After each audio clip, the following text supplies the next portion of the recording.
On a par exemple sur monograines les solutions Precision Planting qui nous permettent de semer à plus grande vitesse, mais surtout d'améliorer la vitesse d'émergence des graines pour améliorer le rendement final en fait. Ensuite, pour la partie céréales, on va plutôt parler de partie modulation.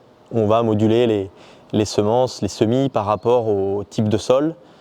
Et puis sur des semoirs comme celui qui est derrière moi, on a plusieurs trémies. Donc on va avoir une trémie qui va être en fertilisation de fond et une autre qui va être en semences. Et on va pouvoir moduler les semis en fait en instantané, appliquer la fertilisation, appliquer la semence à la dose adaptée en fonction du taux d'argile du sol pour les semences par exemple, et adapter aux carences en potasse par exemple pour la partie fertilisation de la deuxième trémie. Pour réaliser les cartes de modulation, on s'appuie sur un partenaire qui s'appelle Opticulture et qui va nous permettre, en fait, après analyse des sols, de fournir des cartes. Et ce sont ces cartes qu'on va télécharger directement en cabine pour piloter les semoirs. On essaie de savoir quelle peut être la perte de céréales pendant l'hiver, donc de combien il faut surdensifier à l'automne pour être sûr d'avoir un peuplement homogène sorti d'hiver, alors que sur les cultures de printemps telles que le maïs, on va plutôt être sur une modulation par rapport à la réserve en eau du sol. Donc de manière à ce que la densité de maïs qu'on va implanter va correspondre à ce que le sol peut fournir en termes de quantité d'eau durant son cycle.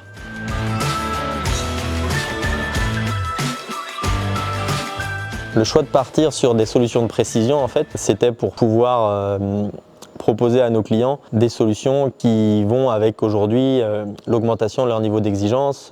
On s'est rendu compte qu'il y avait un intérêt économique pour nos clients derrière de moduler les semences. Il y a aussi un autre point très important, on est en démarche de certification ISO 14001 qui est une démarche environnementale. Donc on essaie de faire en sorte que nos différentes prestations aient un impact limité sur l'environnement. Et c'est pareil, le fait de positionner l'intrant qu'il faut là où il faut à la bonne dose, en équilibre avec le contexte en fait de la parcelle, est un atout pour nous aujourd'hui, pour nos clients et puis pour le métier du coup.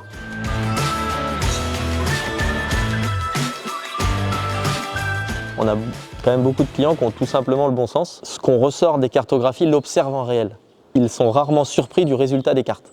Par contre, de savoir de combien est la carence, de combien il faut ajouter, adapter, ça ils ne le savent pas et c'est vrai que cet effet mesure associé à leur expérience terrain, ça c'est vraiment un plus et c'est ça qui fait que ça fonctionne.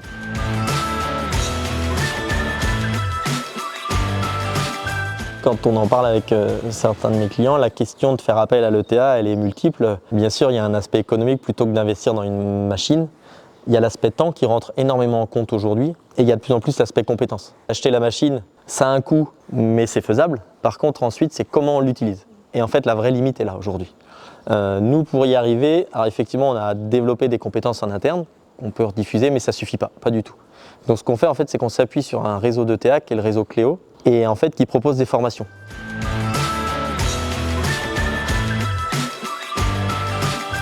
Cette technologie embarquée, on applique un surcoût optionnel pour le client qui souhaite avoir cette solution et qu'on l'utilise, mais on ne répercute absolument pas le coût réel de toute cette technologie. C'est aujourd'hui la grosse limite. C'est des choses dans lesquelles moi je suis convaincu en tant que chef d'entreprise.